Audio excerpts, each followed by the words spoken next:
Bom dia, boa tarde ou quem sabe, boa noite. O Psicocast está começando.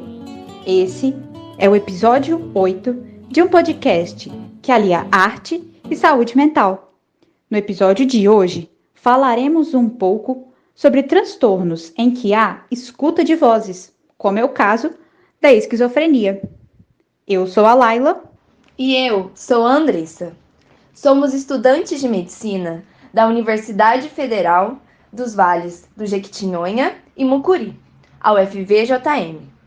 No episódio de hoje, convidamos o médico Rafael Rodrigues Matias, psiquiatra pela Universidade do Estado do Rio de Janeiro, professor da Faculdade de Medicina da Unigran Rio e especialista em psicologia positiva, ciência do bem-estar e autorrealização pela PUC Rio Grande do Sul. Além disso, convidamos também o psicólogo Matheus Matos, que tem especialização em criminologia pela PUC Minas Gerais e atualmente é psicólogo na parte de saúde mental do PNASP, a Política Nacional de Saúde a Pessoas Privadas de Liberdade. Também é professor da Universidade de Docton, no curso de Psicologia. Sejam muito bem-vindos, Matheus e Rafael, e muito obrigada pela presença de vocês. Laila, oi Andressa, queria agradecer pelo convite, estar aqui participando desse projeto de vocês, um projeto aí que pode trazer muito esclarecimento para as pessoas que gostam dessa área de saúde mental, psiquiatria e psicologia. Eu espero aí poder contribuir um pouquinho nesse podcast de hoje. Olá, eu sou o psicólogo Matheus Matos e agradeço imensamente a oportunidade de participar desse podcast para tantas pessoas que buscam informações sobre saúde mental. Espero que possa contribuir com nossas colocações acerca do assunto e, mais ainda, instigar quem quer que nos escute a buscar mais conhecimento sobre a temática de hoje. Momento cultural. As vozes assolam a minha mente, penetram mais e mais, murmurando ordens insanas. Já não distingo a realidade. Quero controlá-las, mas não consigo. Ecoam no meu cérebro, aterradoras. Em delírio errôneo, o meu corpo alucinado se retrai. Serão seres sobrenaturais, fantasmas, o demo? Em delírio constante, sou Deus, Jesus, Virgem Maria. Desarticulo-me no pensamento expressivo. Misturam-se palavras sem coerência, transformando-se em pensamentos perturbadores, perturbando o meu funcionamento intelectual. Sinto na alma a deterioração prematura do meu cérebro. Sinto-me perdida, percepciono tudo e nada percepciono. Rio-me estupidamente, reagindo à minha própria interpretação idiosincrásica da situação. E tu choras. Olhas para mim e não entendes. Eu continuo na minha insanidade mental, amarrada ao delírio, às alucinações e à inanição cognitiva. Sofro desesperadamente. Perco o contato com a realidade. O todo é irreal, ilusório e penetra no meu cérebro, deixando-me louca, amafanhada e perdida. Já nem sei quem sou. Ajuda-me, compreende-me. Esse poema foi criado pela autora Liliana Jardim, no ano de 2008, e aborda o sofrimento de quem ouve vozes. Diante disso, Rafael, quais transtornos e doenças podem cursar com alucinações auditivas, ou seja, com a pessoa ouvindo vozes? Então, as alucinações auditivas, no caso, o ouvir vozes, ele é um dos sintomas mais clássicos da psiquiatria. Porém, é importante que a gente diga que nenhum sintoma isolado ele dá nenhum diagnóstico em psiquiatria. O diagnóstico em psiquiatria ele é baseado num conjunto de sinais e sintomas que o nosso paciente apresenta e que na entrevista psiquiátrica a gente vai reunindo esses sinais e sintomas através de uma boa anamnese, de um bom exame da mente, que a gente chama de exame psíquico. Então, é o conjunto desses sinais e sintomas que a gente obtém na nossa entrevista que levam ao diagnóstico em psiquiatria. E as alucinações auditivas, esse sintoma dos quais nós estamos falando agora, ela é muito frequente em vários transtornos psiquiátricos. Classicamente, as alucinações auditivas, elas estão presentes nos quadros que a gente chama de quadros psicóticos. O que é isso, Rafael, um quadro psicótico? Psicose, ele significa quadros em que a pessoa ela tem uma ruptura com a realidade. Então, na síndrome psicótica, a gente vai conter várias doenças em que o indivíduo ele sai da realidade. E uma das formas, digamos assim, dele sair da realidade é através das alucinações auditivas. Então, o indivíduo, ele, por exemplo, vai dizer que ele está ouvindo uma voz, né? E essa voz, em teoria, ela não existe. E isso é o que a gente caracteriza essas alucinações auditivas, né? Então, existem várias doenças que podem pertencer a esses quadros psicóticos. E a principal delas, a mais comum, é a esquizofrenia. Então, a esquizofrenia ela é uma doença que, para além de outros sintomas que tiram a pessoa da realidade, nós temos o ouvir vozes. Na maior parte das vezes, os indivíduos que ouvem vozes, eles podem pertencer a esse diagnóstico de esquizofrenia. Mas não é somente essa doença em que aparece esse sintoma. A gente tem, por exemplo, até mesmo alucinações auditivas decorrentes do uso de substâncias psicoativas.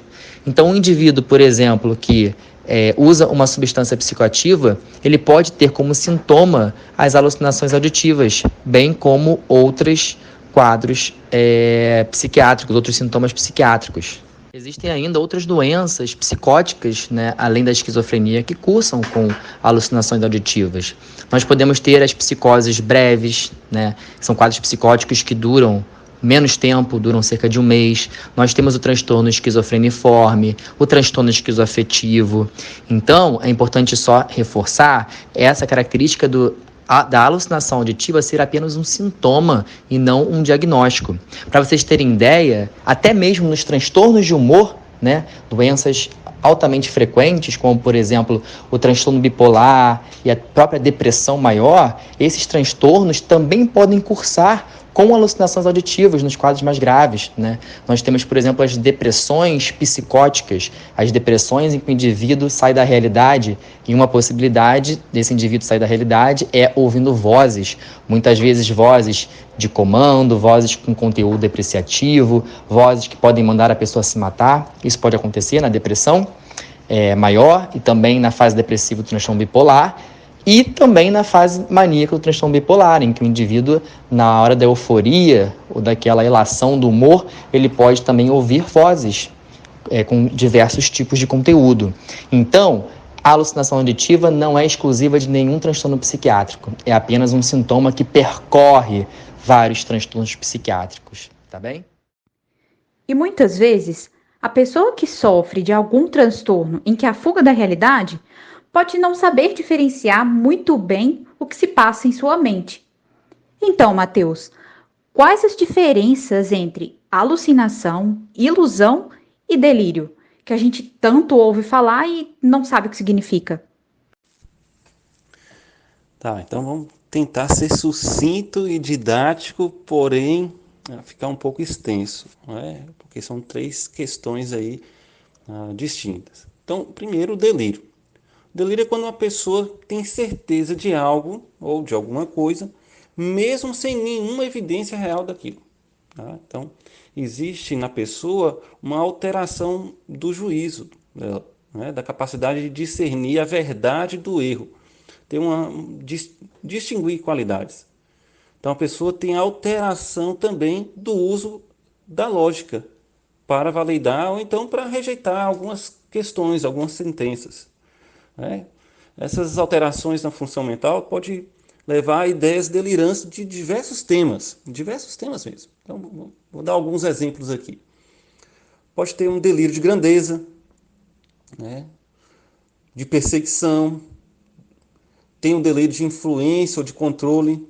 Esse tipo de delírio é quando alguma coisa ou alguém estivesse controlando a mente dessa pessoa, tá? Estivesse tomando posse do que ela pensa.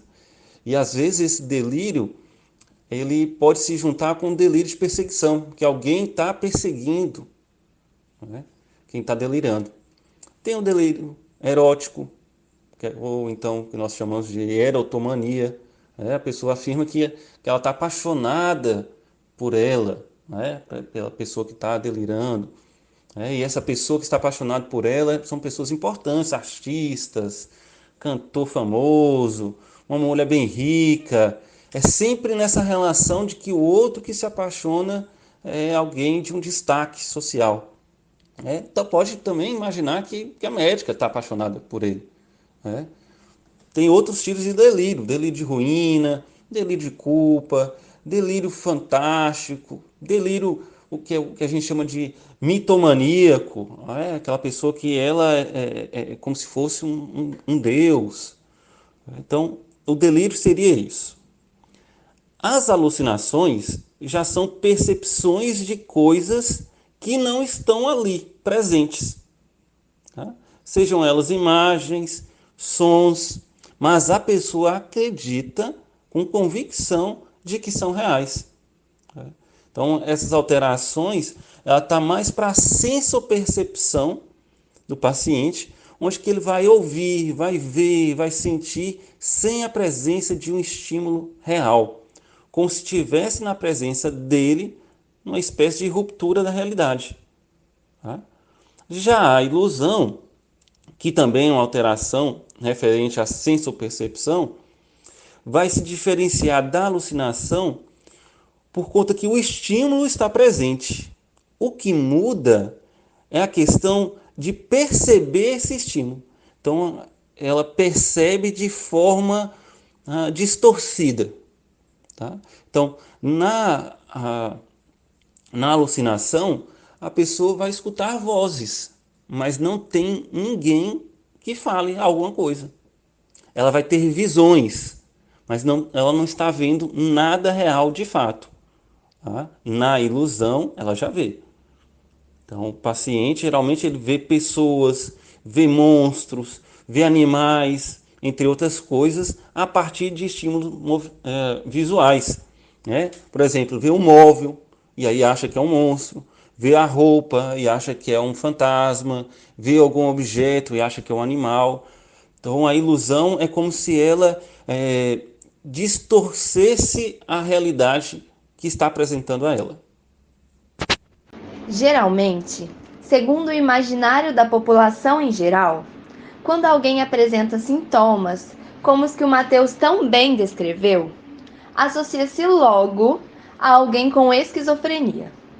Mas quais seriam os sinais e sintomas mais comuns da esquizofrenia, Rafael? E quem é mais propenso a desenvolver esse transtorno? Então, ótima pergunta. Além das alucinações auditivas, um outro sintoma frequentemente presente nos quadros de esquizofrenia é o delírio. Então, o delírio ele é uma alteração do conteúdo do pensamento. É uma ideia que o paciente tem, com uma convicção extraordinária, 100% de certeza e que não é passível de mudança, nem que você tente convencer a pessoa de que aquilo ali não existe. Para o paciente, aquela ideia ela é uma certeza subjetiva absoluta. E nós podemos ter vários temas delirantes na esquizofrenia. O principal, o mais comum, é o delírio de perseguição. Então a gente vai ver com frequência os pacientes se queixando de que eles estão sendo perseguidos, de que tem alguém querendo maltratá-los, ou de que tem alguém querendo envenená-lo ou fazer algum mal. Esse é o principal tema delirante nos pacientes esquizofrênicos. Mas como na psiquiatria nada é patognomônico, nós podemos ter outros temas delirantes que são frequentes até. Por exemplo, o delírio de grandeza. Então, muitos pacientes esquizofrênicos vão dizer, por exemplo, que são Deus ou que são Jesus Cristo, que vieram para uma missão, que descobriram a cura de uma doença, e dentre outros temas delirantes. Então, esse delírio, que é essa convicção absoluta, uma ideia com 100% de certeza, que pode ter vários temas diferentes, são típicos da esquizofrenia. Assim como eu falei lá para as alucinações auditivas, lembrar que também esses sintomas estão presentes em outros quadros psiquiátricos, tá bem? Então, alucinações auditivas, delírios, nós também temos aí o discurso desorganizado, Muitas vezes, quando a gente está conversando com um paciente esquizofrênico, a gente não consegue compreender o que ele está dizendo. E isso, na verdade, ele é o reflexo de um pensamento desorganizado. Então, além dessa alteração de conteúdo que eu falei, que é o delírio, o paciente também tem a estrutura do pensamento, a forma do pensamento que se desorganiza. E como que a gente consegue perceber que o pensamento de uma pessoa está desorganizado? Através da fala. Eu só sei o que você está pensando se você falar. Então, na conversa com o paciente esquizofrênico, você também percebe essa outra alteração do pensamento, que é a desorganização do pensamento, que se reflete, portanto, numa fala incompreensível muitas vezes. Outro sintoma frequente da esquizofrenia é o que a gente chama de comportamento grosseiramente desorganizado. Então, muitas vezes, os esquizofrênicos eles têm um comportamento meio sem sentido, meio sem fim. E esse comportamento que se desorganiza, ele é consequente de uma vida psíquica que está desorganizada. Percebe? E todos esses sintomas, na verdade, eles podem ser classificados como os sintomas positivos da esquizofrenia, né? Além desses sintomas positivos, nós também temos os sintomas negativos da esquizofrenia, que são aqueles sintomas, digamos assim, que colocam o paciente para baixo. Então, os pacientes esquizofrênicos vão evoluir, por exemplo, com embotamento afetivo, a diminuição da expressão emocional, apatia, sintomas parecidos com depressão, né, isolamento social e etc. Os sintomas negativos também acontecem na esquizofrenia. É interessante a gente dizer que, geralmente, no curso da doença, é muito comum que o paciente, no início, tenha muitos sintomas positivos e, conforme essa doença ela vai evoluindo ao longo dos anos, esse paciente vai tendo cada vez menos sintomas positivos e mais sintomas negativos. A gente costuma dizer que os sintomas negativos são os sintomas do fim da esquizofrenia, quando o paciente tem muitos anos de doença, tá? É importante também abrir um outro parênteses aqui, que na verdade, alguns pacientes podem já abrir com sintomas negativos, isso pode acontecer. Porém, o mais comum é dessa forma que eu mostrei para vocês. No início da doença, muitos sintomas positivos, e ao longo da doença a gente vai tendo cada vez mais sintomas negativos, tá bem? Em relação à idade de início, é importante a gente dizer que a esquizofrenia é uma doença de adulto jovem. Tanto que lá nas primeiras descrições dessa doença, a esquizofrenia ela era entendida como demência precoce. Por que ela tinha esse nome, né, demência precoce? Porque ela parecia um quadro demencial em indivíduos jovens. A gente sabe hoje em dia que a esquizofrenia não é exatamente uma demência, né? Mas esse conceito permite que a gente entenda a faixa etária que a esquizofrenia mais afeta. Então, é uma doença de adulto jovem, por volta dos 20 anos de idade, na década de 20, e existe uma diferença entre homens e mulheres. Nos homens, ela tende a ser mais precoce do que nas mulheres. Então, nos homens seriam entre 20 e 25 anos, e nas mulheres entre 25 a 30 anos de idade. Essa é a faixa etária mais comum. Porém, também é importante dizer que a esquizofrenia pode abrir em qualquer faixa etária.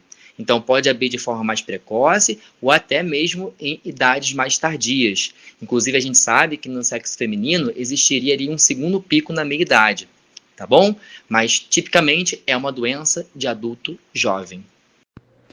Como vimos, o diagnóstico de esquizofrenia é feito, normalmente, em pessoas jovens e pode impactar significativamente a trajetória de vida desse indivíduo. Então, como a psicoterapia pode ajudar nesse tratamento, Matheus? Sempre em parceria e alinhado com o tratamento psiquiátrico. Então, é sempre nessa perspectiva, tá? Tratamento psicológico e tratamento psiquiátrico. O psicólogo vai tentar aí trabalhar junto com o paciente, com esse tipo de diagnóstico de esquizofrenia, uma espécie de suporte. Vai oferecer, então, informações sobre a doença, como lidar com ela, né? Formas de restabelecer o contato com a realidade, para o paciente saber a diferença entre o que é real, o que é conteúdo delirante ou alucinatório. Então, o psicólogo vai auxiliar nessa conquista de uma maior autonomia, de uma independência para que o paciente, então, gerencie a própria vida e assim diminuir esse isolamento que tende a acontecer. O psicólogo ele vai trazer isso para o paciente, tá? De trazer autonomia, independência, de conhecimento sobre aquilo que acontece com ela e como lidar com isso. O uso de algumas substâncias psicoativas podem afetar o funcionamento do cérebro e ocasionar alterações de comportamento.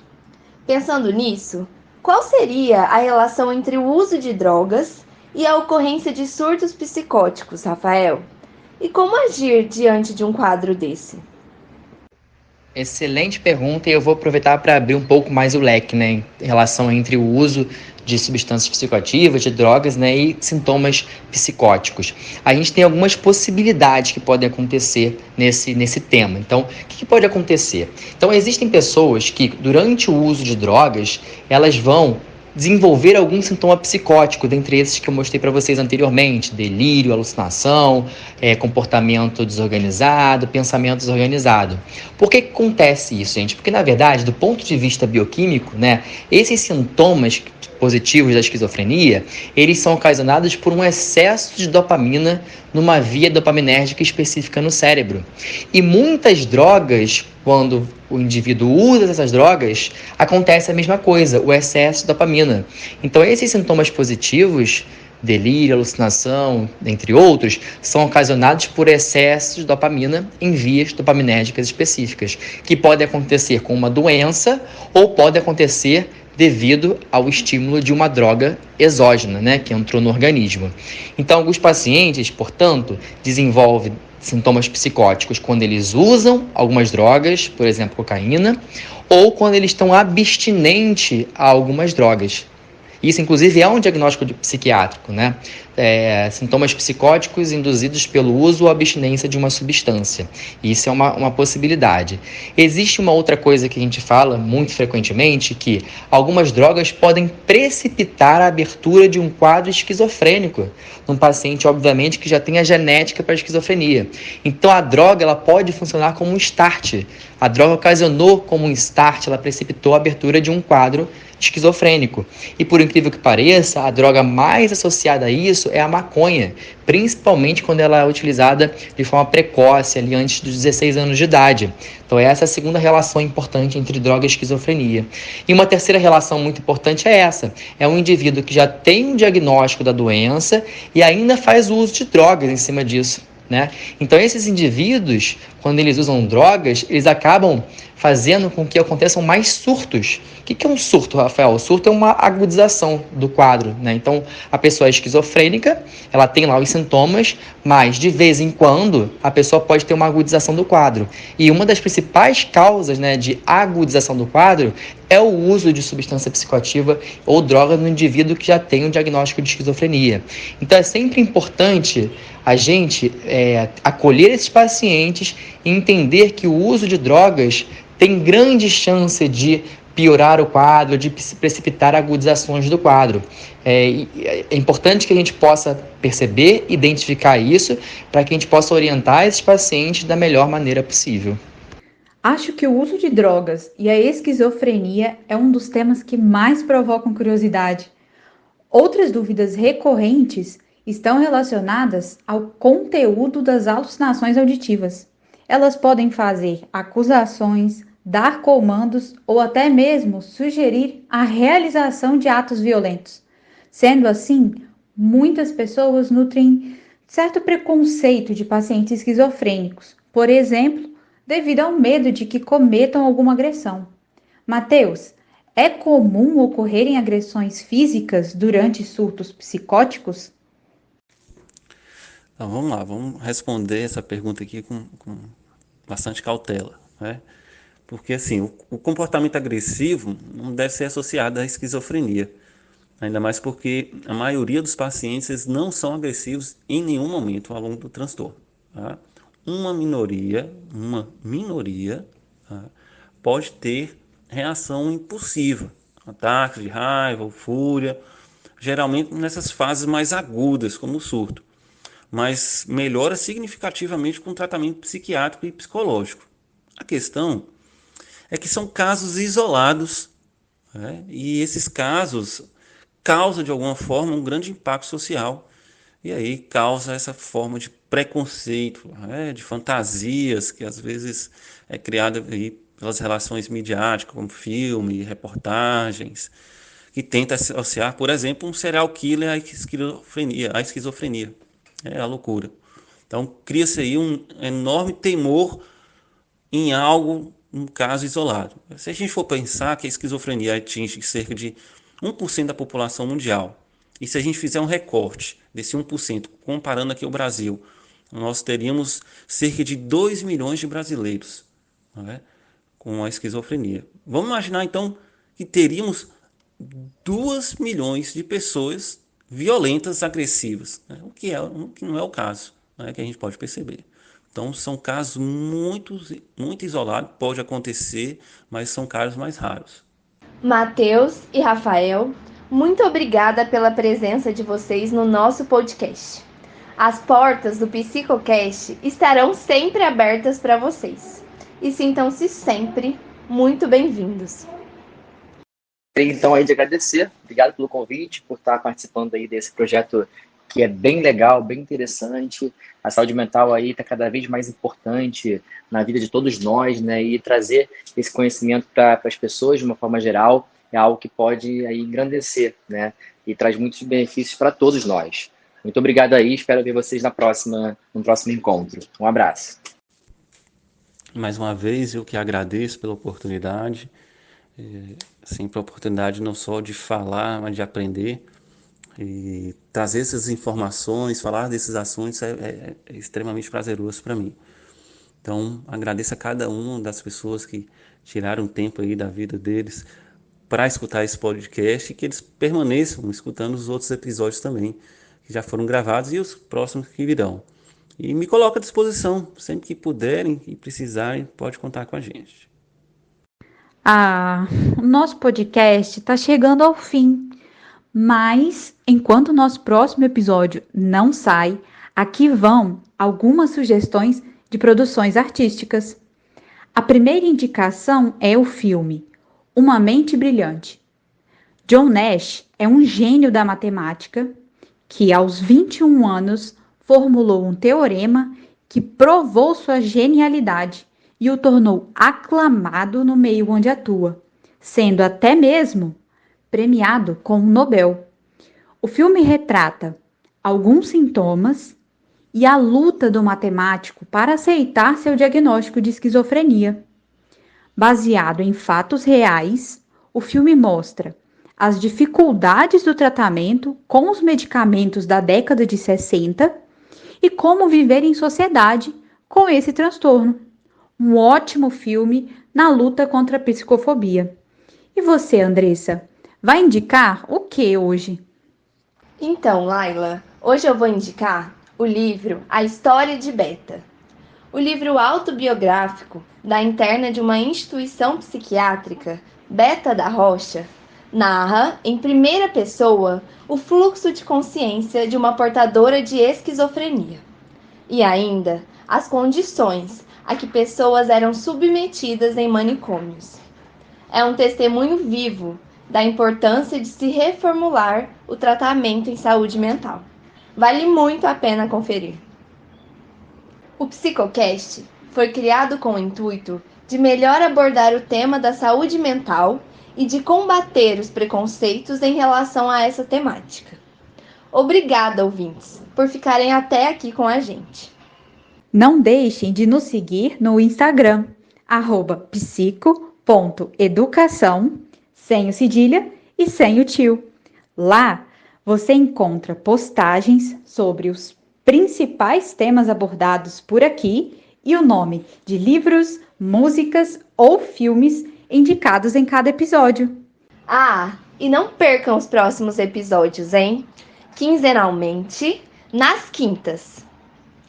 Esperamos vocês! Tchau, tchau!